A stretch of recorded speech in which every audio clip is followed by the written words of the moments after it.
नमस्कार दोस्तों, मेरे वीकली प्रोग्राम पॉलिटिकल फ्राइडे में आप सभी का स्वागत है। तो एक बार फिर इस प्रोग्राम को मैं लेकर आपके सामने हाजिर हूं और इस बार हम चर्चा करने वाले हैं डिफेमेशन की और डिफेमेशन से डेमोक्रेसी पे जो दुष्प्रभाव पड़ रहा है उसकी।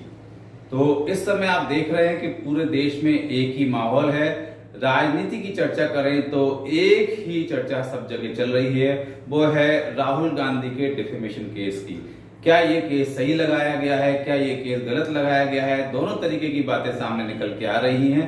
हम यहाँ पर इस पूरे कार्यक्रम में केवल राहुल गांधी की चर्चा नहीं करने वाले हैं। ये कार्यक्रम डिफेमेशन का जो दुष्प्रभाव हमारे प्रजातंत्र पे पड़ रहा है उसकी हम बात करेंगे। लेकिन यहाँ पर ये केस वर्तमान में काफी चर्चाओं में है, इसलिए इसकी चर्चा हम सबसे पहले कर लेते हैं कि ये केस है क्या। तो जैसा कि आप लोग यदि न्यूज चैनल देखते होंगे तो आपको समझ में आ जाएगा कि राहुल गांधी ने कहीं एक कोई भाषण दिया था जिसमें उन्होंने ये बात कही थी। यहाँ क्लिपिंग मेरे पास भी है लेकिन मैं क्लिपिंग आपको नहीं दिखा रहा हूँ। उन्होंने नाम लिया नीरव मोदी, उन्होंने नाम लिया ललित मोदी, उन्होंने नाम लिया माननीय नरेंद्र मोदी जी प्रधानमंत्री जी का। उन्होंने ऐसे नाम लिए और नाम लेने के बाद में उन्होंने बोला कि ये मोदी भाग गए तो क्या सारे मोदी चोर हैं? तो ये सारे मोदी चोर हैं, इस टाइप से उन्होंने दिया था। तो यहाँ पर इस भाषण के आधार पर ही गुजरात में आपके पूर्णेश मोदी जी हैं जो भाजपा के ही एक पूर्व मंत्री भी रहे, एमएलए हैं, उन्होंने जो है राहुल गांधी के अगेंस्ट ये जो है मानहानि का मुकदमा लगाया था, जिसके आधार पर वहां के डिस्ट्रिक्ट कोर्ट ने उनको कन्विक्ट किया है। और कन्विक्ट करने पे भी जो हायर साइड जो आपका सेंटेंस होता है 2 इयर्स इम्प्रिजनमेंट, वो उनको दिया गया। इसके बाद में जब राहुल गांधी ने सेशन कोर्ट में अपील करी तो आप देख सकते हैं कि अभी हाल ही में वो अपील भी डिसमिस हो गई। अब ये आगे भी केस जाएगा। तो यहाँ इस केस की हम यदि बात करें तो कई लोग बोल रहे हैं कि ये पूरी भाजपा की चाल है, मोदी जी की चाल है, जबरदस्ती राहुल गांधी को फंसाया गया है। अब इस बारे में जनता को निर्णय करना है कि यहाँ पर कौन सी पार्टी सही है, कौन सी गलत है। राहुल गांधी सही है, नरेंद्र मोदी सही है। मैं केवल यहाँ पर आपको इस पूरे विषय की जानकारी देना चाह रहा हूँ। इसके अलावा आगे और भी कुछ उदाहरण मैं आपको बताऊंगा। लेकिन यहाँ पर यदि हम बात करें कि राहुल गांधी का जो स्टेटमेंट था वो अगेंस्ट बीजेपी था और इससे बीजेपी को नुकसान होने वाला था, तो उसी आधार पर यदि पूर्णेश मोदी जी ने उनके अगेंस्ट केस लगाया तो अभी हालात तो ये हो रहे हैं कि लगता है कि उल्टी बीजेपी ही अपने दांव में फंस चुकी है। क्योंकि जिस तरीके से ये केस चल रहा है, मेरा ये व्यक्तिगत मानना है कि राहुल गांधी को इस चीज का पॉलिटिकल माइलेज मिल रहा है। सेशन कोर्ट से भी अभी नहीं हुई, चुनाव का समय आगे आने वाला है और चुनाव तक ये केस चलता रहेगा और कांग्रेस को एक हथियार मिल जाएगा कि किस तरीके से जो है ये केस में उलझाया रखा हुआ है। तो कहाँ किसको पॉलिटिकल माइलेज मिलने वाला है, आप लोग कमेंट करके जरूर बताइएगा। अब इस केस से बाहर निकलते हैं क्योंकि बात अपन पूरे देश में डेमोक्रेसी में डिफेमेशन का कितना उपयोग सही हो रहा है, कितना दुरुपयोग हो रहा है, उस चीज की हम चर्चा करना चाहेंगे। तो ये केवल एक केस नहीं है। इसके अलावा यदि हम अरविंद केजरीवाल की बात करें तो उनके ऊपर भी 33 डिफेमेशन के केसेस चल रहे हैं। मामला केवल कांग्रेस या भाजपा विरोधी दलों का ही नहीं है। यदि हम बात करें तो भाजपा के लोगों पे भी मानहानि के केसेस लगे हैं। जो आपके हिमाचल प्रदेश के तत्कालीन मुख्यमंत्री थे वीरभद्र सिंह, उन्होंने अरुण जेटली के ऊपर मानहानि का दावा लगाया था। यदि हम वर्तमान में भी बात करें तो मध्य प्रदेश से जो राज्यसभा सांसद हैं विवेक तानखा जी, उन्होंने मध्य प्रदेश के मुख्यमंत्री शिवराज सिंह चौहान पर 10 करोड़ का डिफेमेशन का केस लगा रखा है ओबीसी रिजर्वेशन के मामले में। तो आप देख सकते हैं कि यहाँ पर सभी पार्टियां एक दूसरे के ऊपर जो है डिफेमेशन के केसेस को यूज कर रही हैं। ये जो एक दूसरे के ऊपर डिफेमेशन के यूज करने का जो एक चलन चल निकला है, जो बढ़ता जा रहा है, वो मेरा एक चिंता का विषय है कि क्या इसको एक हथियार के रूप में, डिफेमेशन को, मानहानि को एक पॉलिटिकल वेपन के रूप में यूज किया जा रहा है। क्योंकि अभी जो हालात दिख रहे हैं उनसे तो ऐसा ही लगता है। इसमें हम बात करेंगे कि मीडिया को भी पीछे नहीं छोड़ा जाता। काफी सारे ऐसे केसेस हैं जहां पर क्योंकि मीडिया जो है आपको आईना दिखाता है, मीडिया जो है पब्लिक के फेयर में ही कई सारी न्यूज लगाता है। लेकिन कई बार ऐसी चीजें भी हुई हैं कि मीडिया के अगेंस्ट भी डिफेमेशन के केसेस लगाए गए हैं। इसमें भाजपा और कांग्रेस को तो छोड़ दीजिए, आम आदमी पार्टी भी कहीं पीछे नहीं है। उन्होंने भी एक स्टिंग को फर्जी बताते हुए एक न्यूज चैनल के ऊपर मानहानि का केस लगाया था।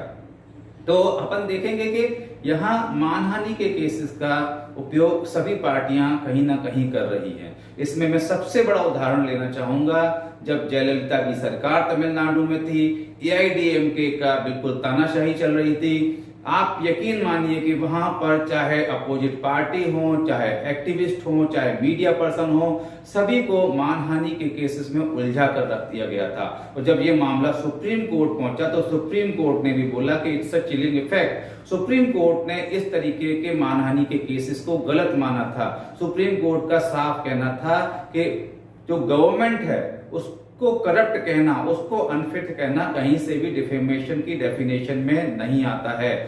आप यकीन करेंगे कि 5000 के ऊपर केसेस जो थे जयललिता की सरकार द्वारा लगाए गए थे।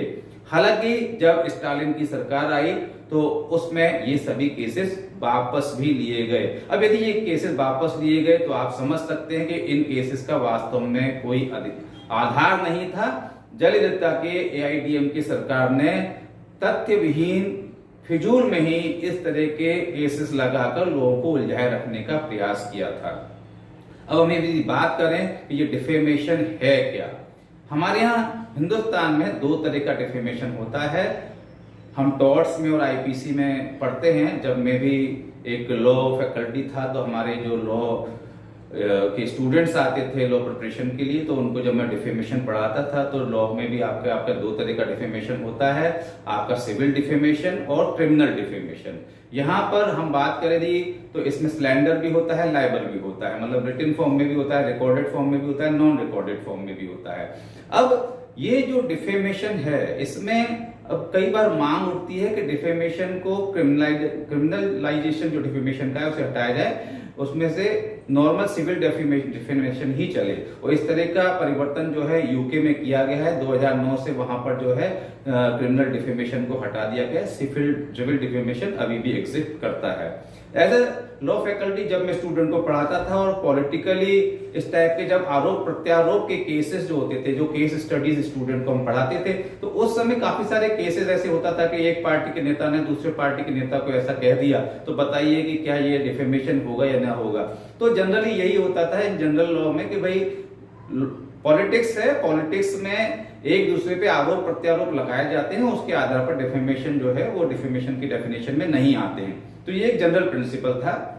लेकिन आजकल जिस तरीके से केसेस लग रहे हैं उसके आधार पर हम समझ सकते हैं कि ये डिफेमेशन का कहीं ना कहीं पॉलिटिकली मिसयूज किया जा रहा है और सभी पार्टियां इन्वॉल्व हैं। क्योंकि अभी आप देखेंगे कि एक महिला कांग्रेस की लीडर हैं, उन्होंने तो ये तक कह दिया था कि भाई मेरी को ऐसा बताया गया था कि मैं फला फला एक रामायण के कैरेक्टर की तरह हंसती हूँ, इसलिए मैं भी जो है डिफेमेशन का केस लगाऊंगी। तो यहाँ कहीं ना कहीं जो है पॉलिटिकल वेपन की तरह एक डिफेमेशन के जो कानून है उसका दुरुपयोग किया जा रहा है। ये अपना चिंता का विषय है और सभी पार्टियां कर रही हैं।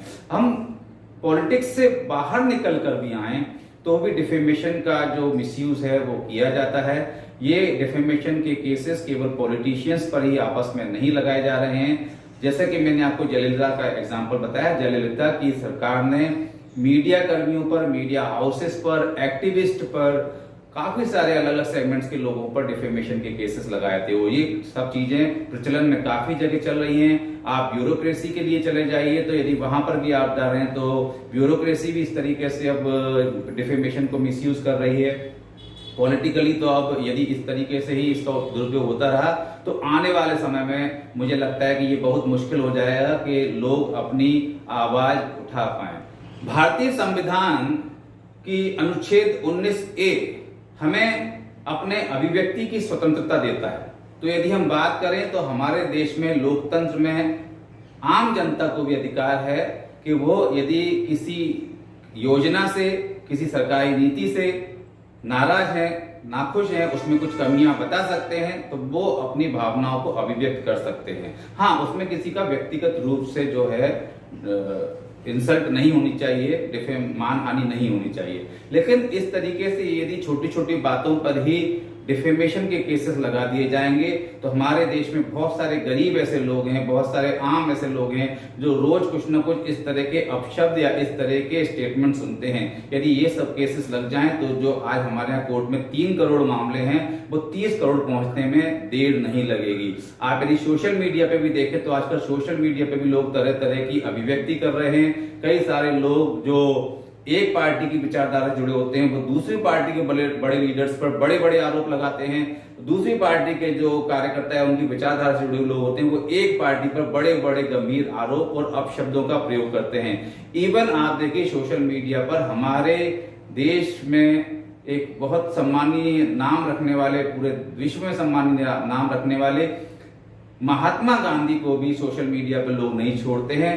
उनके विरुद्ध भी कई तरीके के स्टेटमेंट देते हैं। आपको मैं बता दूं, डिफेमेशन में आपके पर्सन चाहे डेड हो, इवन उसके विरुद्ध भी कुछ कहते हैं तो वो भी डिफेमेशन है। लेकिन ये सब चल रहा है। यदि इतने सारे केसेस लग जाएंगे तो आप समझ सकते हैं कि कहां पर हमारे जो पेंडिंग केसेस हैं वो पहुंच जाएंगे। मेरा केवल मानना इतना है कि यस, डिफेमेशन की वैलिडिटी है, डिफेमेशन अपनी जगह जरूरी है, क्योंकि हमारा संविधान हमें ये भी कहता है कि एक नागरिक को सम्मानपूर्ण जीवन जीने का अधिकार है। यदि उसके सम्मान में कोई आघात पहुंचाता है तो उसके लिए शायद डिफेमेशन केसेस भी हैं, जिससे कि लोग किसी को अपमानित न करें। लेकिन इस तरीके से बिना किसी आधार के डिफेमेशन के केसेस को लगातार किसी के ऊपर लगा के उसकी आवाज को दबाना, इसका मतलब है कि इस पर्टिकुलर कानून का दुरुपयोग हो रहा है। और इस पर्टिकुलर कानून का दुरुपयोग हमारा पॉलिटिशियंस ज्यादा कर रहे हैं, चाहे वो दूसरी पार्टी के अगेंस्ट करें। इवन आने वाले समय में शायद ये हालत हो जाए कि कोई भी पत्रकार कोई भी खबर किसी नेता या पॉलिटिशियन के अगेंस्ट लगाने से पहले 10 बार सोचे, क्योंकि उसके ऊपर 10-20 केस ऑलरेडी चल रहे होंगे, उसके बर्डन से वो परेशान होगा तो वो सोचेगा कि अब मैं खबर न लगाऊं, जबकि वो जनहित में, समाज हित में और देश हित में खबर लगा रहा है। तो ये चीज हमें समझना होगा कि इस तरीके से पॉलिटिकल वेपन के रूप में डिफेमेशन का उपयोग ना हो। डिफेमेशन का कानून भी जरूरी है, क्योंकि हर व्यक्ति का अपना सम्मान है, उसके सम्मान की भी रक्षा होनी चाहिए। लेकिन लोकतंत्र में एक बहुत बड़ी आवश्यकता है अपने अभिव्यक्ति की आजादी की। तो यदि अभिव्यक्ति की आजादी को कहीं पर ये कानून प्रभावित कर रहा है तो इस बारे में बहुत गहन चिंतन करने की जरूरत है। जितने भी विधि विशेषज्ञ हैं उनको भी इस बारे में विचार करना पड़ेगा, और जितने हमारे पॉलिटिशियन हैं उनको भी सोचना पड़ेगा कि वो इस परिपाटी को शुरू न करें। आज पॉलिटिशियंस के बीच में ये चल रहा है, कल आम लोगों के बीच में भी ये आ गया कि छोटी छोटी बातों में लोग जो है एक दूसरे पर डिफेमेशन के केसेस लगाने लगे तो हालात बहुत ही बदतर हो जाएंगे। तो उम्मीद करता हूं कि इस पर्टिकुलर प्रोग्राम के माध्यम से मेरा केवल यही अभिप्राय था कि किसी भी तरीके से डेमोक्रेसी की रक्षा होनी चाहिए, प्रजातंत्र की रक्षा होना चाहिए। प्रजातंत्र में जनता की आवाज को दबाए जाने का प्रयास नहीं करना चाहिए। आपको ये प्रोग्राम कैसा लगा कमेंट करके जरूर बताइएगा। अगले हफ्ते एक नए विषय के संग प्रोग्राम में फिर मिलते हैं। जब तक के लिए धन्यवाद। जय हिंद।